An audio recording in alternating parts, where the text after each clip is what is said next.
Another team that's been on a hot streak in the Western Conference have been the Sacramento Kings. They have not been as great as Memphis, but since firing Luke Walton, they are 5-4. They're currently 11-15 in the West, the 10th seed, tie for 9th. Alvin Gentry is their interim head coach. So since firing Luke Walton, what do you think has been the change within Sacramento? You need to go first. I really want to hear what you have to say, Mr. Kings. It's all right. This is tough. What did he say about the Kings that was so bad? I don't remember. Yeah, no, I just said that. No, we were just. It was never like nothing bad. We were just sleeper, on opposite. we were just on opposite ends of the spectrum with the. My Kings. two sleeper teams have just not been good. Yeah. So that's all that comes down to. Sleeper teams were the Kings and who Kings else? and Pacers. Oh, yeah. That being said, I feel like a little bit of difference that we're seeing Darren Fox wake up. He kind of was cold to start the season, and now over these last couple of games, we're seeing him get into his bag, not average, but touch games where he has 30 points, a couple of games in this stretch where he's played very well. But I feel like I'm not ready to say that they're really different yet. I feel like 5-4 is a modest record. Sure, it's better than the 6-11 start, but 5-4, like they went from being bad to average to slightly above. You know what I'm saying? At best. They have really good wins. Sometimes, they look very good, like against my Lakers and winning that game in triple overtime where they should have had no business even being in that game at all. They go from having no business to being in the game to winning. Then you have games like back-to-back nights against the Clippers. You mentioned, obviously, PG didn't play one of those games, but PG played one of those games, and the Clippers are a team that if PG plays, they should at least get one. You know what I'm saying? Yeah. On back-to-back nights, those are very good W's, but then you have some tough ones.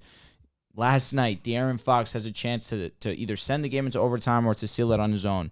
Now, Darren isn't the greatest free throw shooter. I think he's a career 72% free throw shooter, but this year he's up to 75. And if you want to get the respect of being that prime-time up-and-coming, well, he's already up-and-coming, but if you want the respect of being a prime-time ball player, you need to hit your free throws in the big moments. I feel like as a guard, you should be able to hit free throws. I feel like as a guard, you need to be at 80. I think you should be at 85 and up. Like, Fair as enough. a guard, you should definitely. Enough. That should be like one of the main elite parts of your game, honestly. And it's like you have this really bad loss to Charlotte where obviously, like I spoke, they could have easily won the game or at minimum gone to overtime, and then you lose to Memphis. Memphis, sure, they've been on a very hot streak recently, but you caught them at one of their earliest runs where Moran was not playing. That's a winnable game. I do like the fact that Marvin Bagley is starting to get a little bit more involved. We're seeing slowly but surely his minutes start to creep up. I think last game he touched over 25 minutes, and that was in a regulation time period. He had over 25 against the Lakers, but that's because they played 3 overtimes. So now we're starting to see him get incorporated a little bit more. I just think that we need to see more consistent play from not just De'Aaron Fox, because obviously De'Aaron Fox is what makes them go. We need to see Rashawn Holmes continue to keep it up. We need to see Buddy Hield's 3-point percentage creep back up. This team just needs to be more or just find something to orient themselves around. Either let it be offense where you're amazing at, or let it be defense. We know defensively it's not it. So you need to give in to one side or the other, because if not, you're going to continue to border around mediocrity. So you touched on Marvin Bagley. When he plays 20 minutes, for the most part, he gets 10 points. He had a double-double against the Hornets. He had a double-double against the Clippers.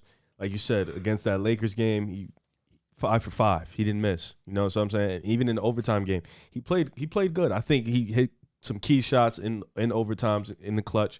So he's been getting – Luke Walton's gone. He's been getting some burn. He's been doing all right in the grand scheme of things in his presence. Luke Walton was a horrible coach. We know it. He sucked. It wasn't that good.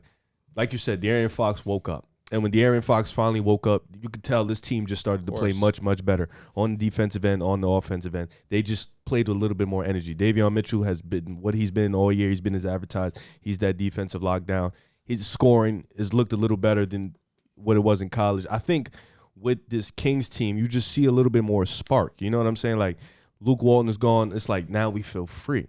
And when a young team like that feels free and they feel loose and you feel like we can go out there and we can make mistakes and we cannot get penalized for it, I think they just play so much better. And I think with the Kings, a new coach was needed. A new coach was very much advertised because people around the world think this team has talent. And you have Darren Fox, you have Tyrese Halliburton, Marvin Bagley is still he's still a good player. Buddy Hield's there, Davion Mitchell, Harrison Barnes. So now, like, what can this team do? You know, they're tied for 9th right now with Minnesota and the Trailblazers. So this team has a chance to make the play-in. And I feel like a play-in is a step in their direction of finally being a competent team. It's just, can they be consistent? You know, there's been times when they go in these streaks where they lose about 10, 12 straight games in a row, but then they go in these streaks where they win about 8, 9 in a row. So it's about the consistency. Alvin Gentry, I don't think he's a bad coach. He's solid. You know, he's like all right. I think he was preemptively fired from New Orleans. I think that wasn't. They built it. They just let it tear down and then blame True. Gentry. I think Gentry's an all right coach, but I think this team just plays with way more energy. And like you said, Fox waking up was the main key to that. The things that I've noticed from the Kings, offensively, since Luke Walton's been gone, they've obviously gotten a lot better. They have posted games where they had 125 points, 141, albeit that was an overtime game, 124, 142, 123 points. You know, offensively, they are potent. They're number 4 in points per game, like I said, number 4 in paint points as well. So it's a team that likes to drive. And I have to see more from Sacramento, because this is still one of the worst defensive teams, and they're 5-4. It's not like, I mean, it's a step in the right direction, but it's not like they're like 8-2 since he's been fired. They're 5-4. We're what 25% of the season in. About to say, like, per se, right? No, that's pretty close. Like 25% of the season in. They're 5-4. For me to be a believer in them getting better, I would have to see more sustained success. 5-4, it's a good record. They're playing Cleveland right now. Last I checked, they were losing that game. I think they're going to lose that game. I don't think they're better than Cleveland. But, you know, I think it's just too much of a small sample size. I feel like they're having the same problems when Luke Walton was there with Alvin Gentry. I mean, they are scoring more points. They are a potent offense. They're a team that scores a lot of points, but they're a team that's horrible on defense. Number 29 in points allowed a game. Number 24 in opponent margin per points. They're terrible in the paint. They are the worst team at stopping the drive in the NBA. They allow 52 points in the paint.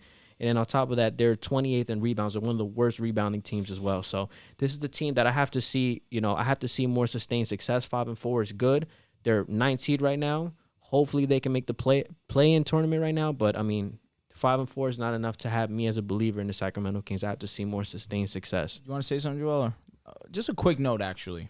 How you going to ask him in this? No. It looked like he wanted to say something. Word. That is why. What's unfortunate to me is that my boy Rashawn Holmes has been really, really good this season. He's not Jared Allen. That is exactly what I was going to say. Jared Allen has been... No, listen, Rashawn Holmes has been dogging. I mean, his PER is 23. But I'm saying, are you saying now it's not like... No, what I'm saying is unfortunate is that as Rashawn Holmes has been steady increasing as well, Jared Allen, same thing. They're just both on a upward trend, and I would have liked to see some kind of variation between the two. You want to know what's the thing? Because if you guys don't know, me and Drew had an argument over who's better between Rashawn Holmes and Jared Allen. If you look at the numbers before this season, Holmes versus Allen, Holmes looks like he has better numbers. But when you actually watch Jared Allen play versus Rashawn Holmes, easy. I don't like that. You can see easily that Allen is better. Come on now. Yeah. Rashawn Holmes has been arguably their best player. In terms of you take everything over into Harrison account. Barnes. Harrison Barnes, over Darren Fox. You take everything into account. Yeah, this guy defensively, offensively, again, he leads their team in PER. He's not an elite offensive player. Defensive player. I mean, he's not. We're really about this. He's not. Not to the level of Jared Allen. No, of course. That's what I'm saying. That's where. Chill. What the hell? Like, come on. Jared Allen not even go. No one's mentioning him. Word. But 14 points per game, almost 10 rebounds a game, almost 1.5 blocks a game. Again, his PER is, I think... You're telling me he's Martian Gortat. I remember Martian Gortat. He was actually good. He was good. He's Nene. Yeah, he was good for a time. There's nothing wrong with those. Nene's good. Yeah, it was nothing. Nene was good, though. There's nothing wrong with those guys. No, I know. Oh, because you're about to... No, I feel like you're about to... No, I'm thinking about it. He's definitely Marcin Gortat. What was Andrew Bogut's averages? He's not at his Andrew best? Bogut. No, you think Andrew Bogut's better than him? Offensively, he's better. Defensively, he's not Defensively, close. Bogut was amazing. Yeah, defensively, he does have He it. carried Curry to the championship. Oh my gosh! When he got hurt, that did change everything, though. Yeah, but come on, they wanted shit. I know. I'm just saying. Like, I'm just. Bogut. Jared Allen's been going crazy. He has been. He's He has I been. told you he was good a while ago. No one's Jared doubted that Allen's he was good. nice. He's good. I He's a good definitely center. knew Jared Allen was nice, but Rashawn Holmes is mad good, in my opinion. Mad good. I huh? feel like do- I feel like Let me Rashawn have it. Holmes. I got is, you. Thank you. I feel like Rashawn Holmes is like a whatever player. Like I don't really like Whatever player. Are you serious?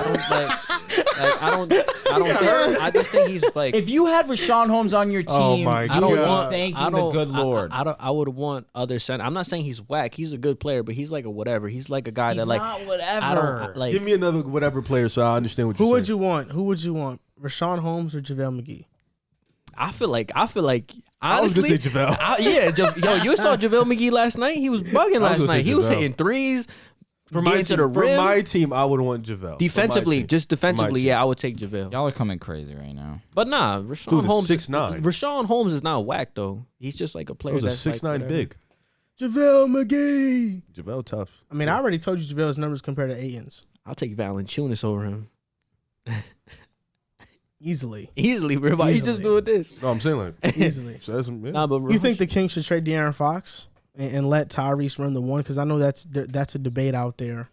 Depends And on where. the Knicks are one of the destinations. Yeah. You know, trading Yeah. RJ to Ooh. I feel Sacramento. like them saying Sabonis is a whatever player is way more disrespectful than me That's saying actually- Rashawn No, Holmes for is sure. a That's whatever actually a player. good deal. For sure. Fox for Maybe one. RJ and then RJ goes to the Kings. You gotta give up some picks though. Wait, Fox where? Fox to go to the Knicks. You want For Fox? RJ? They Fox need. is nice. They need Fox. Are you off that Fox is better than John Morant? Because I You have am. to be. I I'm never, done. I never said Fox is better than Ja. You sure? Nah. You sure? Are you sure? Are you positive? I you did, remember bro. vividly. I was the only person that said Ja, I bro. agreed with him though, because I thought Yeah, Fox I was the only last person year, that I said thought Ja. I Fox was I better. might have said Fox was better, but I think what I really said Uh-huh. was that you told me that Ja and Fox weren't on the same tier. last They're not. year. And you last year. told me that Fox couldn't do what Ja did with Memphis. I believed it. I Last still year. I believe do it. agree that I do agree with that. I believed it. Whether it was like I believe it, and I still believe it. Like it was Fox put up 25 last year, right? It's like when you look at, like you said, when you look at both of them play, Yo, Fox there's is no nice, way though. you No, think Fox Fox, can score. Fox is on is level with nice Ja. I think score. Ja's on a different tier.